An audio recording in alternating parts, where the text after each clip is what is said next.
संबोधन देने के लिए हमारे बीच में पधारे देश के महामहिम राष्ट्रपति श्री रामनाथ कोविंद जी, प्रदेश की माननीय राज्यपाल श्रीमती आनंदीबेन पटेल जी, उत्तर प्रदेश विधान परिषद के माननीय सभापति कुंवर मानवेंद्र सिंह जी, उत्तर प्रदेश विधानसभा के माननीय अध्यक्ष श्री सतीश महाना जी, विधानसभा में नेता प्रतिपक्ष माननीय श्री अखिलेश यादव जी, उत्तर प्रदेश विधानमंडल के सभी माननीय सदस्यगण, मैं उत्तर प्रदेश विधानमंडल के समवेत सदन को संबोधित करने के लिए यहाँ पर पधारे देश के महामहिम राष्ट्रपति जी का समवेत सदन की ओर से और उत्तर प्रदेश की जनता की ओर से हृदय से स्वागत करता हूँ, अभिनंदन करता हूँ।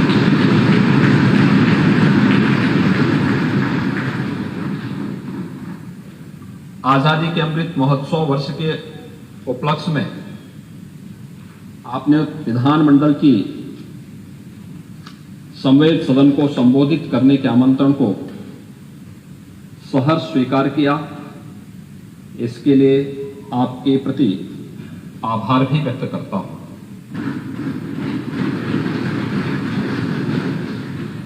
माननीय महोदय, आपकी गरिमामयी उपस्थिति हम सभी के लिए एक नई प्रेरणा है। यह हमारे लिए सौभाग्य का विषय है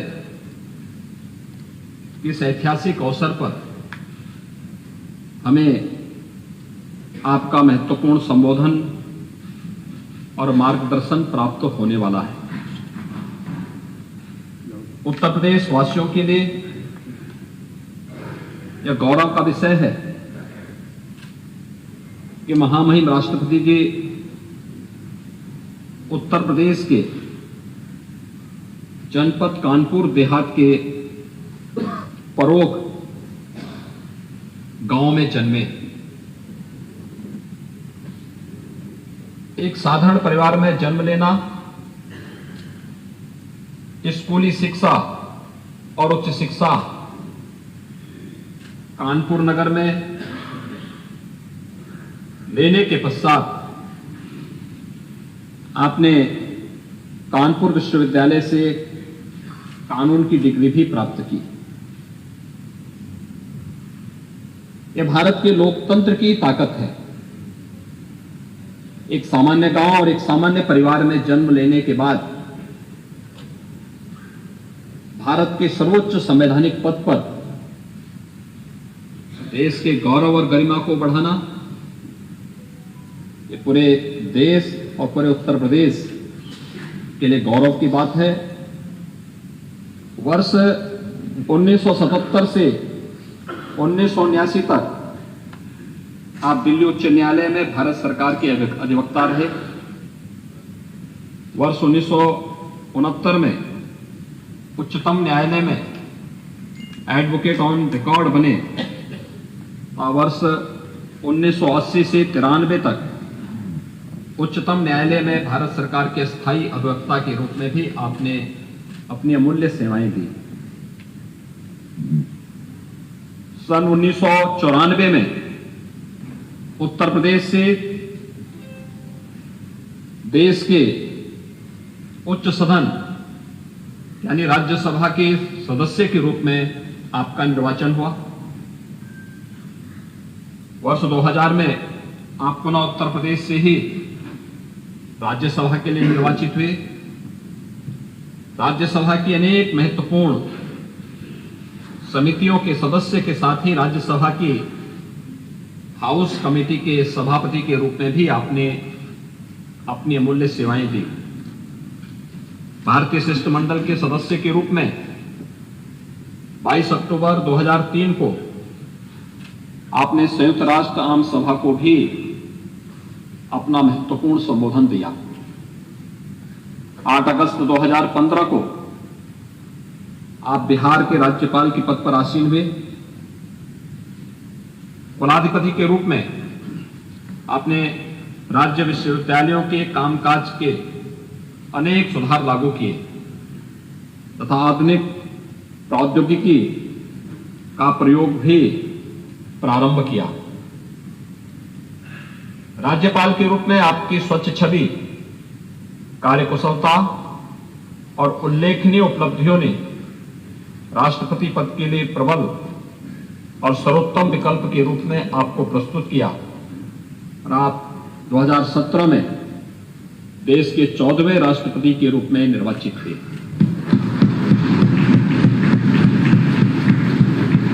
देश के सर्वोच्च संवैधानिक पद को धारण करने वाले आप उत्तर प्रदेश के प्रथम राष्ट्रपति भी। भारत के प्रथम नागरिक के रूप में आपने भारत की ओर से शांति, प्रगति और भाईचारे का संदेश संपूर्ण विश्व को दिया। राष्ट्रपति के रूप में आपको Madagascar, Equatorial Guinea, Eswatini, Croatia, Bolivia और गिनी गणराज्य द्वारा वहां का सर्वोच्च राजकीय सम्मान भी प्रदान किया गया है। आदरणीय प्रधानमंत्री श्री नरेंद्र मोदी जी के यशस्वी नेतृत्व में सेवा, सुशासन और गरीब कल्याण के प्रति समर्पित 8 वर्ष पूर्ण हो रहे हैं। इन 8 वर्षों के दौरान देशवासियों के आत्मविश्वास में बढ़ोतरी हुई है। प्रत्येक क्षेत्र में बुनियादी सुविधाएं बढ़ी हैं। जरूरतमंदों तक बिना भेदभाव विकास और कल्याणकारी योजनाओं का लाभ पहुंचा है। अब भारत को एक नई वैश्विक प्रतिष्ठा भी प्राप्त हुई है। स्वाधीन भारत के इतिहास में पिछले 8 वर्षों का यह कार्यकाल बेमिसाल साबित हुआ है। आजाद भारत की 75वीं वर्षगांठ स्वतंत्रता के गौरवशाली इतिहास के पुनरावलोकन का एक अवसर भी है, जिसे पूरा देश आजादी के अमृत महोत्सव के रूप में मना रहा है। उत्तर प्रदेश को यह गौरव प्राप्त है तो इसकी धरती से ही सन 1857 में देश का प्रथम स्वतंत्र समर की शुरुआत हुई थी। इतिहास के पन्नों में आजादी के ऐसे भी नायक हैं जिन्हें हो सकता है उचित स्थान न प्राप्त हुआ हो, परंतु उनके योगदान को कभी विस्मृत नहीं किया जा सकता। माननीय प्रधानमंत्री जी ने देश को अमृत महोत्सव के 5 सूत्र दिए। ये सूत्र हैं आजादी की ऊर्जा का महोत्सव, यानी अमृत महोत्सव का मतलब आजादी की ऊर्जा का महोत्सव,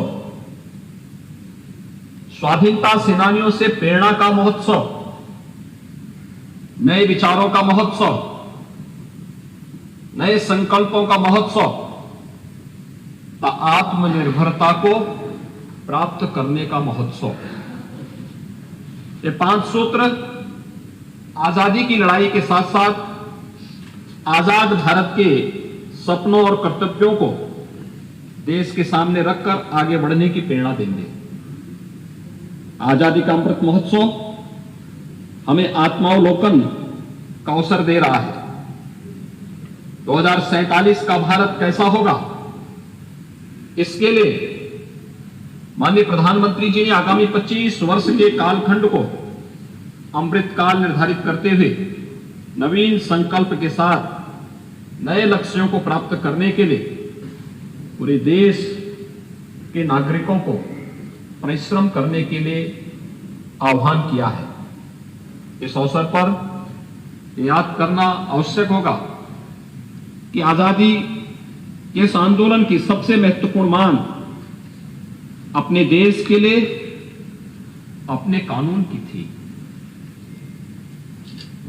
देश हमारा, लेकिन शासन अंग्रेजों का, इसलिए कानून भी उन्हीं का था। लंबे संघर्ष के बाद हमें अपना कानून बनाने का अधिकार मिलने की शुरुआत हुई।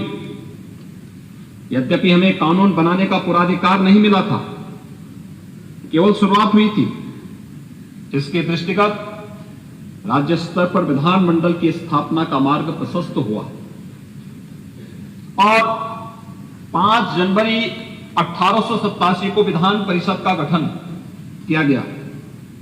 उस समय उत्तर प्रदेश का उत्तर पश्चिमी प्रांत और अवध प्रांत के नाम से उत्तर प्रदेश को जाना जाता था। स्थापना के समय विधान परिषद का कोई निश्चित स्थान नहीं था। परिषद की प्रथम बैठक प्रयागराज में, एक बरेली में और एक मालवी सभागार जो तत्कालीन बेनेट हॉल लखनऊ विश्वविद्यालय में भी हुई। विधान परिषद की बैठकें प्रयागराज या लखनऊ के राजभवन में होती रही। कालांतर में लखनऊ में परिषद भवन निर्मित किया गया। यह भवन अब हमारा विधान भवन कहलाता है। वर्ष 1928 में यह भवन विधान परिषद का स्थायी स्थान बन गया। गवर्नमेंट ऑफ इंडिया एक्ट 1935 के अनुसार विधानमंडल द्विसदनीय हो गया। अब विधान परिषद का मंडप विधानसभा को दे दिया गया। वर्ष 1937 में अपने गठन के पश्चात विधान परिषद की प्रथम बैठक भी तत्कालीन विधान परिषद के एक समिति कक्ष में हुई थी। तत्समय ही विधान परिषद के लिए एक अलग मंडप का निर्माण भी प्रारंभ किया गया, जो सन 1937 में तैयार हो गया। महामना पंडित मदन मोहन मालवीय जी, पंडित गोविंद बल्लभ पंत जी, डॉक्टर ईश्वरी प्रसाद जी, पंडित मोतीलाल नेहरू जी, श्रीमती महादेवी वर्मा जी, डॉक्टर संपूर्णानंद जी, राष्ट्रीय पुरुषोत्तम दास टंडन जी, गणेश शंकर विद्यार्थी जी, आचार्य नरेंद्र देव जी जैसी विभूतियां उत्तर प्रदेश विधानमंडल के मान्य सदस्य रही हैं। देश के प्रधानमंत्री को शोभित करने वाले श्री लाल बहादुर शास्त्री जी, चौधरी चरण सिंह जी, श्री विश्वनाथ प्रताप सिंह जी भी इसी विधानमंडल के माननीय सदस्य रहे हैं। भारत के साथ शायद ही किसी राज्य के विधानमंडल में देश को 3-3 प्रधानमंत्री दिए हों। जनवरी 2013 में उत्तर प्रदेश विधानमंडल का उत्तर सती रजत जयंती समारोह आयोजित किया गया था। इस अवसर पर 8 जनवरी 2013 को तत्कालीन महामहिम राष्ट्रपति श्री प्रणब मुखर्जी जी ने विधानमंडल के पूर्व और वर्तमान मान्य सदस्यों को संबोधित किया था। उत्तर प्रदेश विधानमंडल अपनी स्थापना काल के पश्चात ही अनेक ऐतिहासिक घटनाओं का साक्षी रहा है, चाहे वह सामाजिक क्षेत्र हो, आर्थिक क्षेत्र हो, राजनीतिक क्षेत्र हो। उत्तर प्रदेश विधानमंडल ने प्रत्येक क्षेत्र में समय समय पर देश को एक नई दिशा और विभिन्न विधानमंडलों को एक मार्गदर्शन भी दिया है। जनता के कल्याण और प्रदेश की प्रगति की दिशा में नए मापदंड और आयाम भी स्थापित किए हैं।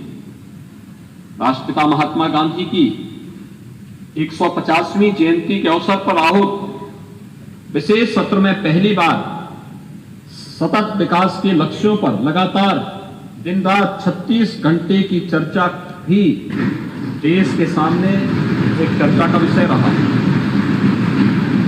संविधान दिवस 26 नवंबर 2019 को संविधान को अंगीकार किए जाने की 70वीं वर्षगांठ पर विधानमंडल के विशेष सत्र में ही एक सार्थक चर्चा हुई थी।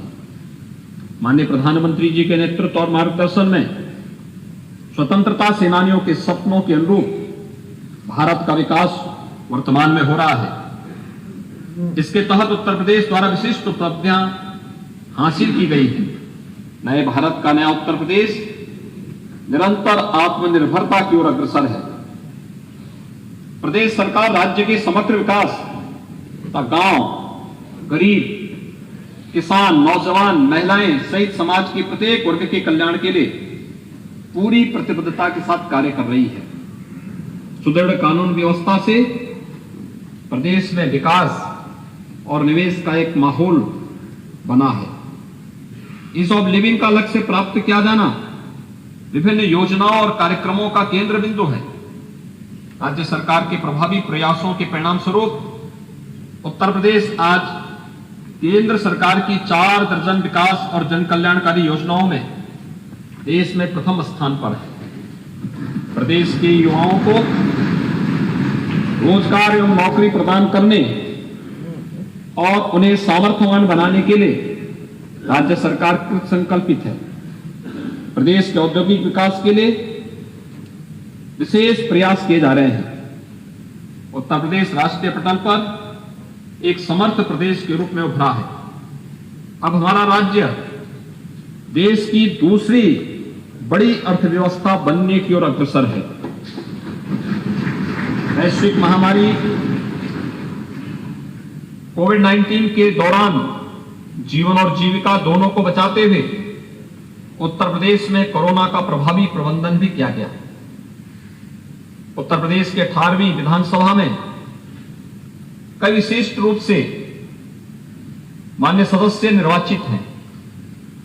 अभी हाल ही में महामहिम राज्यपाल जी के भाषण एवं वर्ष 2022-23 के प्रदेश सरकार के बजट पर विधानमंडल के मान्य सदस्यों ने संसदीय परिपक्वता का परिचय देते हुए एक सारगर्भित चर्चा को आगे बढ़ाया। मुझे विश्वास है कि महामहिम राष्ट्रपति जी के संबोधन से मान्य सदस्यगण लाभान्वित एवं प्रेरित होंगे। महामहिम राष्ट्रपति जी का मार्गदर्शन और आशीर्वचन मान्य सदस्यों के संसदीय और विधायी जीवन की सफलता में एक मार्गदर्शक सिद्ध होगा। मैं आजादी की 75वीं वर्षगांठ एवं आजादी के अमृत महोत्सव वर्ष के उपलक्ष्य में उत्तर प्रदेश विधानमंडल के संवेद सदन में पधारने हेतु भारत के महामहिम राष्ट्रपति जी का पुनः हार्दिक अभिनंदन करते हुए उनके प्रति हृदय से आभार व्यक्त करता हूं।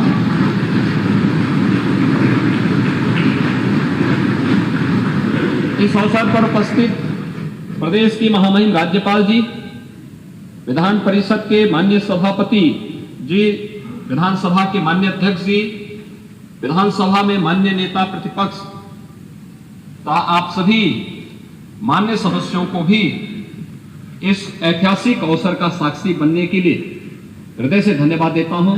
जय हिंद।